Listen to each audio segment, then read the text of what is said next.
Hello, hello, and welcome. So I had this big plan. Well, first I'll tell you, today we're talking CBD. So I know a lot of you have been waiting on this class, so I'm excited to share it with you. I was thinking like we would just chat and like have lunch, and I've got this delicious salad, and then I'm like, who wants to hear me chew and watch me eat on a screen? So I will sit here and stare at my delicious plate of salad while we talk. And then I'll eat it before my patients start at 12. Good times, right? Okay, so I'm starving now, like starving. So today we're going to talk about CBD. All right, and I'll probably butcher the endocannabinoid system because once I say it a few times, then I get it stuck, right? So we're talking about CBD. We're talking about how to use it. We're talking about how long you should use it because there's a lot of misinformation about that. We're talking about, I'm going to see if I can get that. The sun is weird through the window. We're talking about what is the best kind of CBD to look for what you're doing. We're going to talk about, is it kid safe? We can answer pet questions too. And we're also going to talk about, does it interfere with certain medications or other medications? So we'll get to all of that. First, I want to talk about the endocannabinoid system just a little bit. So our endocannabinoid system is what CBD helps to boost. And our endocannabinoid systems are generationally deprived, meaning for generations now, several generations back, our endocannabinoid system hasn't gotten the nutrients it needs to function properly. And that's not for everybody, but by and large, the majority of, especially the Western population. Now, interestingly, it was only kind of discovered and named the endocannabinoid system a few decades, close to 3 decades ago, three to 4 decades ago. And so oftentimes in science, when a discovery is only a few decades old, it's not fully developed yet. And that's the case, just kind of broad action for science. So, sorry, it's giving me all kinds of warnings. Guys, this happens every week. I wish Facebook would get it together. Okay, so the endocannabinoid system, well, actually, so let me back up. So science is still discovering new information about the endocannabinoid system all the time, especially as more and more states start to decriminalize cannabis and CBD oil becomes more popular and you can have a certain level of THC. One kind of myth about it is that the only place you can get things to enhance or to nourish your endocannabinoid system is through CBD or hemp products, and that is not the case. We'll talk about that a little bit more. The endocannabinoid system's primary focus is to create balance within the body, right? You might also hear this called homeostasis. And so the endocannabinoid system releases and regulates different internal cannabinoids in reaction to all sorts of different things, external things, internal things, a physical health threat, for example. But much of what the endocannabinoid system deals with that we know of right now is the mental, neurological, and energetic side of the threat. And so a common example for this is stress, right? So whether it's an internal stress, like a health issue, which also can cause external stress, or an external stress, like job cuts, right? The endocannabinoid system regulates the internal chemical release around that stress, right? And so that's why the endocannabinoid system is often considered a subconscious emotional regulatory system. And if you remember the talk we had about sound healing and inner voice, we know that, and lots of the other talks we've had in the past, that emotions that are trapped down, that are not well regulated, that stay in the body, those lead to physical manifestations of disease. All right, so there are 4 internal endocannabinoids, the ones that are most well understood. And a lot of people are surprised when they hear this, but the first one is oxytocin, which is an internal endocannabinoid molecule. It's often thought to be a strictly female hormone, but it's actually produced in males and females. It's generated during labor, orgasm, sexual activity, but it's also produced during affectionate expressions like hugs and moments of bonding. It's generally associated with trust and empathy and generosity. Serotonin is one we talk about all the time. It's another well-known molecule, a hormone, also part of the endocannabinoid system. It's also a neurotransmitter. It's primarily made and regulated in the gut, which is why we have such a big connection with the gut-brain axis, but with the gut-brain axis, because Most of our serotonin comes from our gut. So if you have a damaged, leaky gut, right? If you're having autoimmune disease, chronic illness, all of these things, candida overgrowth, you name it. If you've had a million antibiotics over your lifetime, if you take medication on a daily basis, then these are all things. I mean, I could go on and on. Heavy metal toxicity, parasites. These all downregulate your serotonin, which puts a cap on your happy feelings or takes them away altogether. So serotonin is associated with safety, positivity, calmness. Again, it mostly comes from your intestinal tract. There's two extra ones. See, this one I can't say. ANADAMIDE. Anandamide is a cannabinoid. It's a big influencer in your mental health. It's sometimes called the bliss molecule, and it's not well known because a lot of people think of serotonin as the bliss molecule. But it helps to promote relaxation and feelings of happiness, and it is produced within your cells as a neurotransmitter, and it actually reacts with all the CB1 and CB2 receptors. The last one is acetylcholine, and that's for attention and memory, creativity, and neuroplasticity. The cool thing about endocannabinoids or a cannabinoid is that it can have different effects depending on where it is in the body. It can often have opposite effects. So acetylcholine can have one effect in one area of the body and another effect in the others. So all of those things are part of the endocannabinoid system, right? And so when we use something like CBD or anything else to boost the endocannabinoid system, then we are feeding and balancing that system. We are attaching CBD molecules to those CB1 and CB2 receptors, and they help to create balance or homeostasis. All right. So CBD oil, if you didn't know, it's derived from plants. It is sourced from cannabis plants. It's usually, most of what you find is going to be like industrial hemp plants and not marijuana.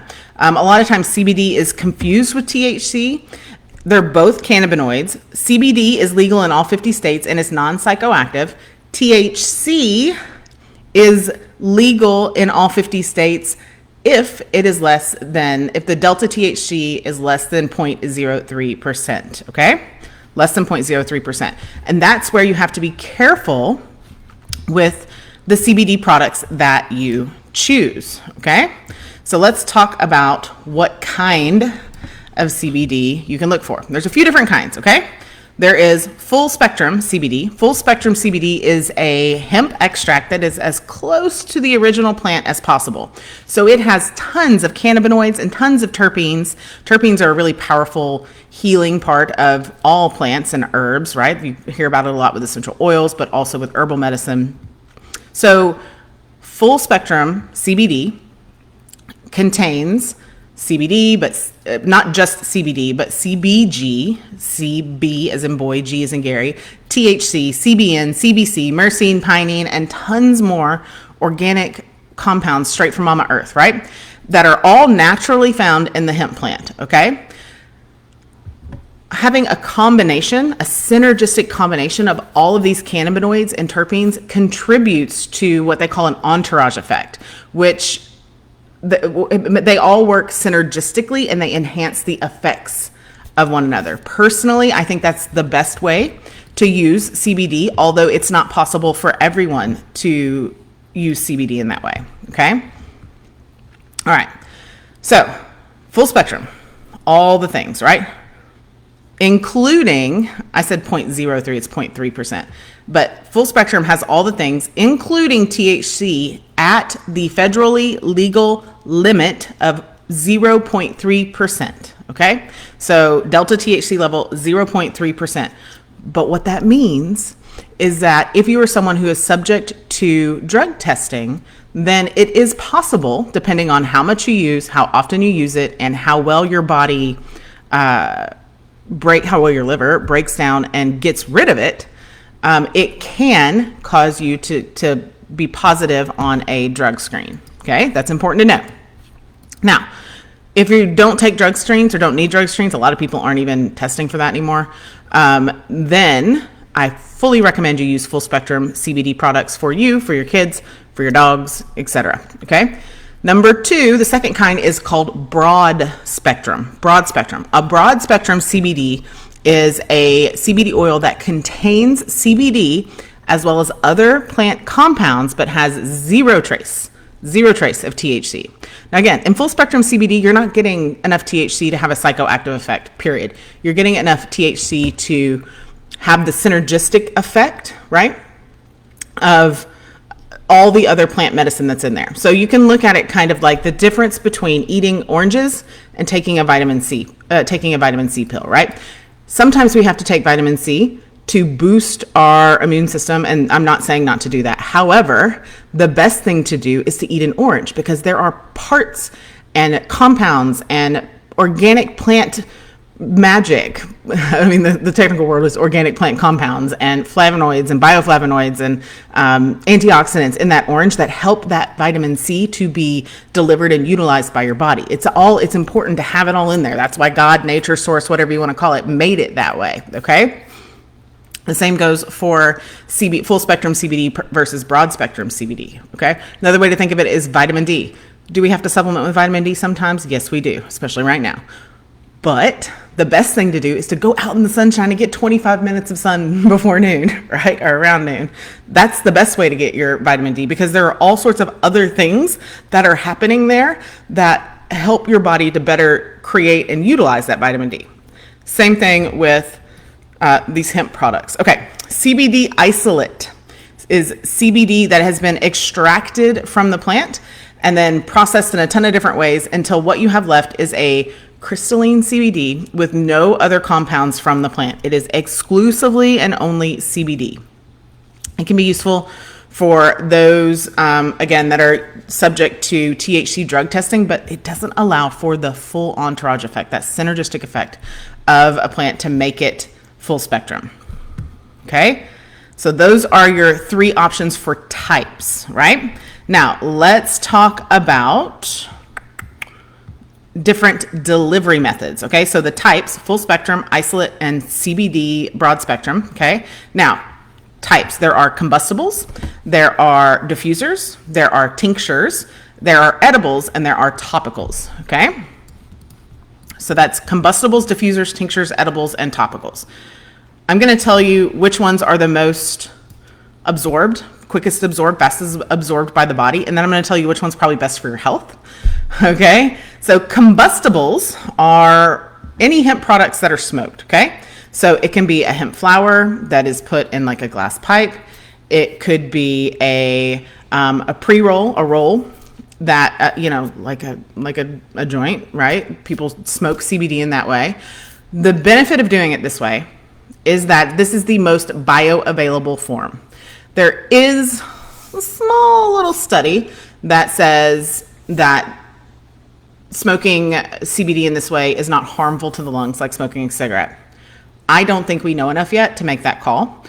So that's not what I'm going to recommend. It is the most bioavailable way, the best way that it is absorbed by your body is what bioavailable means. But it's not the only way, and it's not so far ahead that I would just recommend that for everyone. So combustibles is one way to do it. It's also the way that it's the least processed, because it's just plant into whatever you're doing, you add fire to combust, right? The second way is what they call a diffuser, and this is going to be like a vape pen for CBD. Again, not my favorite method. It is bioavailable. It is, if you're going to do it this way, you want to make sure that it is a CO2 extraction process, because that preserves the good stuff, the cannabinoids, the flavonoids, and the terpenes. And you want to make sure that you're not buying the cheapest one on the market, because you want to make sure that the heating coil is ceramic. Okay, if the heating coil is ceramic, you're not going to have that trouble with heavy metals. But what these do is they heat the extract to a specific temperature that's high enough to turn it to a vapor, but not hot enough to cause it to combust or burn. And so some people feel like that is a healthier way than doing the combustibles, the just plain plant. And for me, I think the science is still out on that, but you make your decision, right? Anything that I'm saying here, take what resonates, leave behind what doesn't. The third way, this way is my favorite way, is tinctures, okay? And so you get the hemp infused oil. It's intended to be used sublingually, so drop it right under your tongue. The brands that I prefer are a CO2 hemp flower extract in an organic MCT oil. Okay. So when you flip it over, you want it to say organic hemp flower extract and organic MCT oil. Okay. MCT oil is a refined coconut oil. And there are lots of benefits to using the tincture over the diffusers and the combustibles because, number one, you're saving your precious lungs, right? It does take CBD a little bit longer to hit the bloodstream this way, but the effects are more subtle and they last a lot longer compared to the combustible and diffuser methods, okay? So that's why, those reasons are why the tinctures are my very favorite way to do it, okay? Tinctures are also nice because you know exactly how much CBD you're getting in any given amount of tincture, and you can measure a precise dose, which is really great if you're somebody who uses it regularly. The other two types, edibles, so usually it's in a candy. It's sometimes called a digestible or a food product. The benefit of an edible is that it's delicious. However, you have to worry about all the other food sensitivities and things that go along with that, okay? So I'm not a huge fan of them, although if you had, like a gummy that was really clean and didn't have any dyes in it and all that stuff, then you might could do that. And the last way is topical salves. And salves are intended for external use, right? So you rub them on their skin, and they are really, really beneficial. I used to make an arthritis blend for patients called The Joint, and it was a topical 500 milligrams of CBD with a menthol salve and some essential oils in it, and people raved about that. I would sell them faster than I could get them made. So topical salves can be really, really beneficial, but it's more for acute pain. So if I tweaked my back, then I might use a topical salve on my back, right? If I went running and had some knee pain, then I might use that just to kind of get me over the hump, right?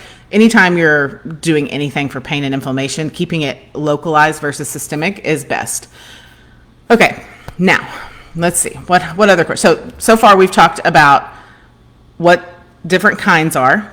I recommend full spectrum. That does have THC in it, but less than the federally legal 0.3 delta THC limit. I recommend, of the types, we talked about the different delivery methods, the different ways you can use it. I recommend sublingual or under the tongue tinctures. I also told you that I would tell you how long you should use it. And this is where people go awry so often. And I'm about to save you a lot of money. All right. CBD. So a lot of times people will be like, I've been using CBD for a year and it just doesn't seem to be working anymore. So what happens is those CB1 and CB2 receptors we have in our human suit, they get saturated. And once they're saturated, you can keep taking it, but it's not going to change things for you, okay? So, and the second question I get is, I use CBD and it didn't work, and I'll talk about that in a minute. I'll have to cross my fingers to remember that. So to answer the first question, you should use CBD for about 6 to 8 weeks. And then take a break for 2 to 4 weeks, and then go back to it for 6 to 8 weeks, and then take a break for 2 to 4 weeks, okay?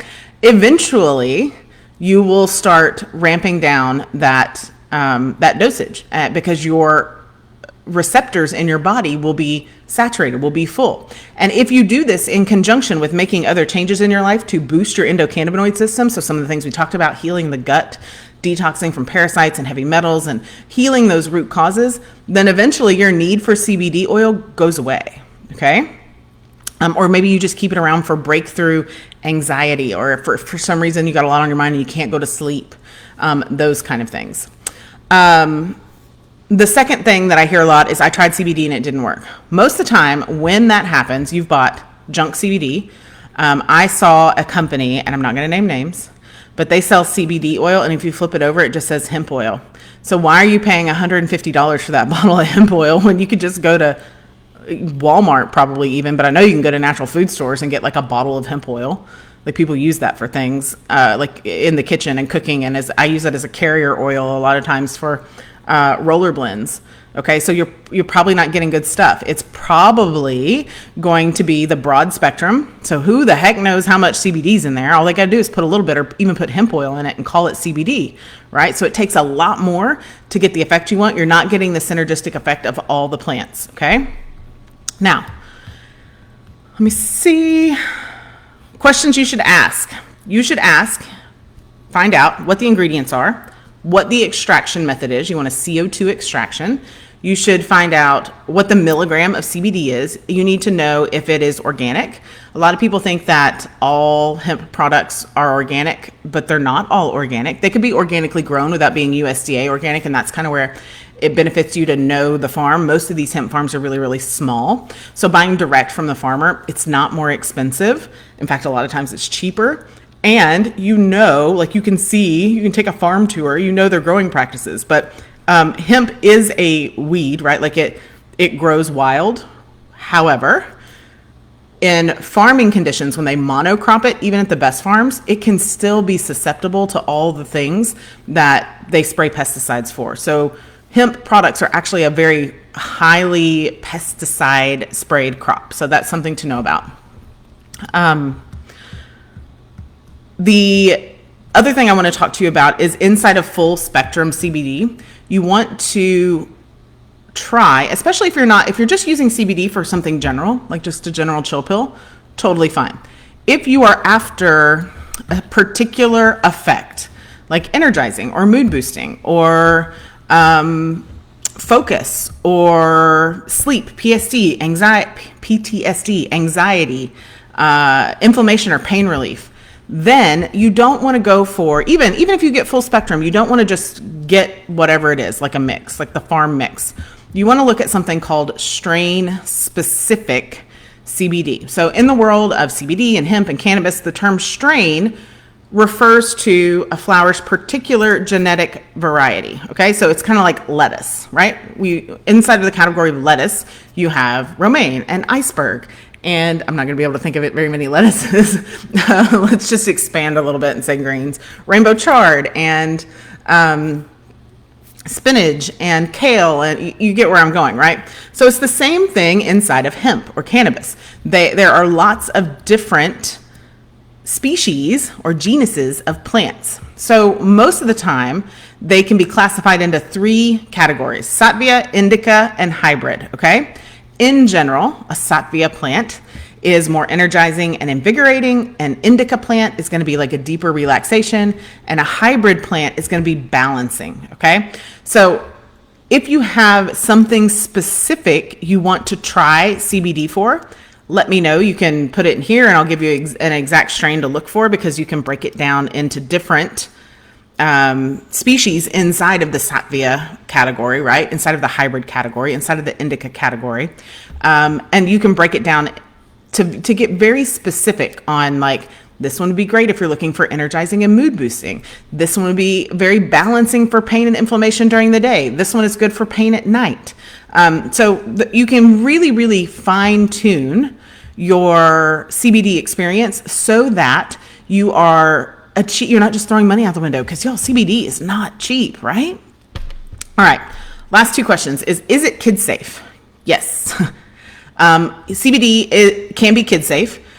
You have to titrate the dosage possible. I keep seeing all these things, people not titrating doses of other things on the interwebs. Like most things, herbs, medications, everything else is dosed by weight, friends.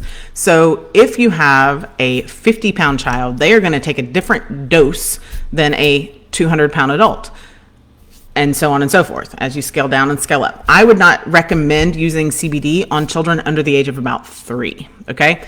And really under the age of about 8, 9, 10, you would have a hard time convincing me to use CBD unless there was like a quality of life issue, because there are other things that are better for kids that age. But in general, it is safe and effective for kids. Another thing people don't realize is that CBD actually does interfere with medication. And it can interfere with some supplements too, but it does interfere with medication. So what you're going to do is use your CBD oil 2 hours on either side of your medication. I could go through the list. Commonly, it interferes with anxiety medications, thyroid medications, antidepressants. There's a few more in that list. But off the top of my head, the 3 main ones that I see that interfering with most of the time are those 3. So you do want to make sure that if you're using CBD oil, that you take it 2 hours outside of either one of those any of those medications, and you should be safe. Some medications you can take it slower, but the top end is 2 hours. So I'd rather tell you 2 hours and have y'all be fine with it. Okay, so I think those are all the questions. I'm going to drop a link. People want to know what brand I like the best. There's lots of good brands out there. Like I said, do your research. Organic, make sure it's in something organic, especially if it's a tincture. Make sure it is full spectrum. Make sure it is grown without pesticides. So that could be USDA organic, or it could be that you know the farmers. And then I will add my link for my favorite brand in the comments. And y'all, or maybe I'll put it back in the description. So whether you're watching this live or on the replay, come back and let me know if you have any questions. I'm happy to answer those questions. And I think I said this already, but you can feel free to reach out to me if you have a specific issue that you want to see if CBD will help with. And I am happy to connect you with the strain and the brand and whatever that I think is best for you. But my general favorite brand I'm going to put here in the comments. So I hope you have an amazing day, friends, and be well.